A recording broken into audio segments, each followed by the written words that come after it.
ఇవాళ November 2 Sunday holiday cricket అభిమానులంతా ఎంతో ఉత్కంఠగా ఎదురు చూస్తున్నారు. కొన్ని గంటల్లో మహిళల ప్రపంచ కప్ లో చరిత్ర తిరగరాసేది ఎవరో తేలిపోనుంది. రెండే జట్లు, ఒకటి ఇండియా, ప్రత్యర్థి జట్టు సౌత్ ఆఫ్రికా.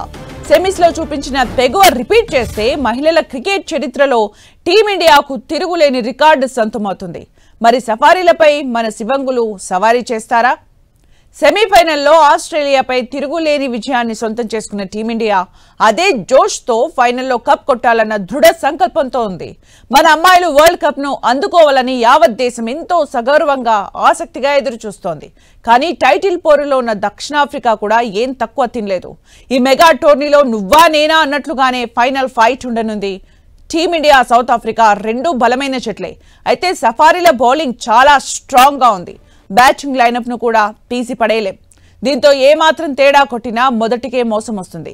టీమిండియా బలం గురించి ప్రత్యేకంగా చెప్పక్కర్లేదు. Smriti Mandhana, Jemimah Rodrigues, Harmanpreet, Richa Ghosh, Deepti Sharma batting lineup దుర్భేద్యంగా ఉంది.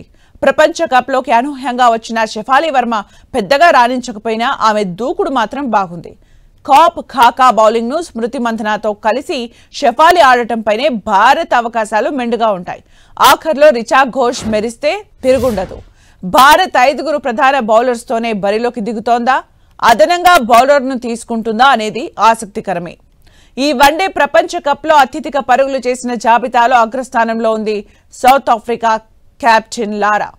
ఆమెను కట్టడి చేస్తే మిగతా వారిని అడ్డుకోవడం పెద్ద కష్టం కాదు. రేణుకా ఠాకూర్, క్రాంతి గౌడ్ టాప్ ఆర్డర్ పనిబడితే స్పిన్నర్లు శ్రీచరణి, దీప్తి శర్మ, రాధా యాదవ్, స్నేహ్ రాణా మిగతా బ్యాటర్లను త్వరగా అవుట్ చేయాల్సి ఉంటుంది.